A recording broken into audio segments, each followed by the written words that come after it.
नमस्कार दोस्तों। देश के अधिकांश भागों में यम के नाम पर दीपक जलाने की परंपरा है। दीपावली के 2 दिन पहले मिट्टी के दिए में तिल का तेल डालकर रुई की बाती बनाकर उसे प्रकाशित करके दक्षिण की दिशा में रखकर मृत्यु के देवता यमराज को समर्पित कर दिया जाता है, जिसे हम यम का दिया कहते हैं। दोस्तों, हम इसी विषय पर चर्चा इस वीडियो में करने वाले हैं। आखिर यम का दीपक क्यों जलाया जाता है और क्या है इसके पीछे का रहस्य। दोस्तों, वीडियो में आगे बढ़ने से पहले यदि अभी तक आपने हमारे चैनल को सब्सक्राइब नहीं किए तो फटाफट कर दीजिए, क्योंकि इसी तरह के वीडियो मैं हमेशा बनाता रहता हूं और जानकारी और रहस्यमय बातें अब तक पहुंचाता रहता हूं। यमराज के लिए दीपक जलाने से क्या लाभ होता है और क्या है इसकी पूजा विधि, इसे जानने से पहले एक पौराणिक कथा जान लेते हैं। कहते हैं बहुत समय पहले हंसराज नामक एक प्रतापी राजा था। एक बार वो अपने सैनिकों के साथ जंगल में शिकार खेलने गया। संयोग से राजा सबसे बिछोड़कर अकेला रह गया और भटकते हुए एक अन्य राजा हेमराज के राज्य में पहुंच गया। हेमराज ने थके हारे हंसराज का भव्य स्वागत किया। उसी रात हेमराज के यहाँ पुत्र का जन्म हुआ। उस खुशी के अवसर पर हेमराज ने राजकीय उत्सव में सम्मानित होने के लिए आग्रह किया। इसके साथ ही साथ हंसराज को कुछ दिनों के लिए अपने यहाँ रोक लिया। बच्चे के 6वें के दिन एक विचित्र घटना हुई। पूजा के समय देवी प्रकट हुई और बोली, आज इस शिशु की जो इतनी खुशियां मनाई जा रही है, वो अपने विवाह के 4थे दिन को मृत्यु को प्राप्त कर लेगा। देवी के इस भविष्यवाणी से सारे राज्य में शोक छा गया। हेमराज और उसके परिजनों पर तो वज्रपात ही हो गया। सबके सब स्तब्ध रह गए। इस शोक के समय में हंसराज ने राजा हेमराज और उसके परिवार को हिम्मत दिया और कहा, मित्र, आप तनिक भी विचलित ना हो, इस बालक की रक्षा मैं करूंगा। संसार की कोई भी शक्ति इसका बाल बांका नहीं कर सकेगी। हंसराज ने यमुना के किनारे एक भूमिगत किला बनवाया और उसी किले के अंदर राजकुमार का पालन पोषण की व्यवस्था कराई गई। इसके अतिरिक्त राजकुमार की प्राण रक्षा के लिए हंसराज ने सुयोग ब्राह्मणों से अनेक तांत्रिक अनुष्ठान, यज्ञ, मंत्र जाप आदि की व्यवस्था करा रखी थी। धीरे धीरे राजकुमार बड़ा हो गया। वो बहुत ही सुंदर था। उसकी सुंदरता की चर्चा दूर दूर तक फैलने लगी। राजा हंसराज के कहने पर हेमराज ने राजकुमार का विवाह भी करवा दिया। जिस राजकुमारी से युवराज का विवाह हुआ था वह साक्षात लक्ष्मी लगती थी। ऐसी सुंदर वर वधु की जोड़ी जीवन में किसी ने नहीं देखी थी। लेकिन दोस्तों, विधि का विधान ही कुछ और था। विवाह के 4थे दिन यम के दूत राजकुमार के प्राण हरने आ पहुंचे।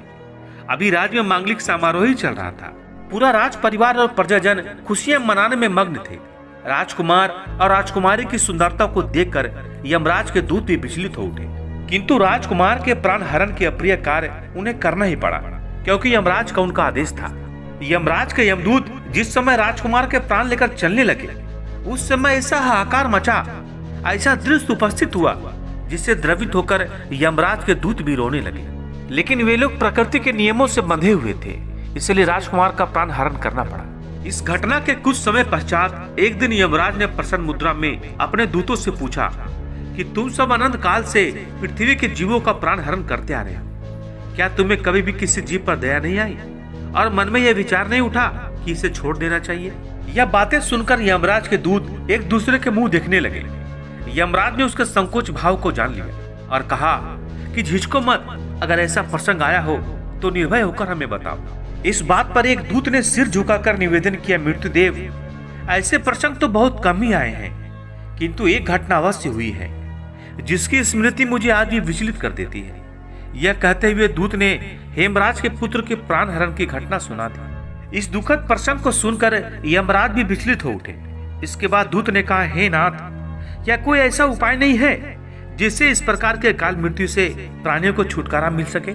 इस पर यमराज ने कहा, जीवन और मृत्यु सृष्टि का अटल नियम है तथा इसे बदला नहीं जा सकता है, किंतु धनतेरस को पूरे दिन व्रत और यमुना में स्नान करके, धनवंतरी और यम का पूजन करके, रात में दिया जला के अकाल मृत्यु से बचा जा सकता है। यदि यह संभव ना हो तो संध्या के समय घर के प्रवेश द्वार पर यम के नाम का दीपक जरूर जलाना चाहिए। इससे अकाल मृत्यु और रोग से मुक्त जीवन प्राप्त किया जा सकता है। चलिए दोस्तों, बात करते हैं यमराज का दीप जलाने से क्या लाभ मिलता है। अकाल मृत्यु से मुक्ति मिलती है।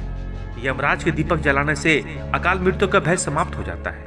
परिवार में सुख समृद्धि आती है। इस दीपक को जलाने से घर में धन ध्यान की वृद्धि होती है और परिवार के सदस्यों की उम्र लंबी होती है। हमारे पितरों को शांति, यम का दीप जलाने से पूर्वजों की आत्मा को शांति मिलती है। अब बात करते हैं पूजा विधि। इस दिन विशेष रूप से स्नान करने के बाद कड़वे तेल से मालिश करने का रिवाज है, जिसे अभंग स्नान कहा जाता है। घर की साफ सफाई और दीप जलाकर लक्ष्मी जी की पूजा की जाती है। इस चतुर्दशी के दिन यमराज के साथ साथ भगवान विष्णु और महाकाली की भी पूजा का विधान है। अब बात करते हैं उस दिन किन किन बातों का ध्यान रखना चाहिए। शाम के समय घर के मुख्य द्वार पर यमराज के लिए दीपक जलाएं। इस दिन सकारात्मक सोच रखें और किसी से विवाद न करें।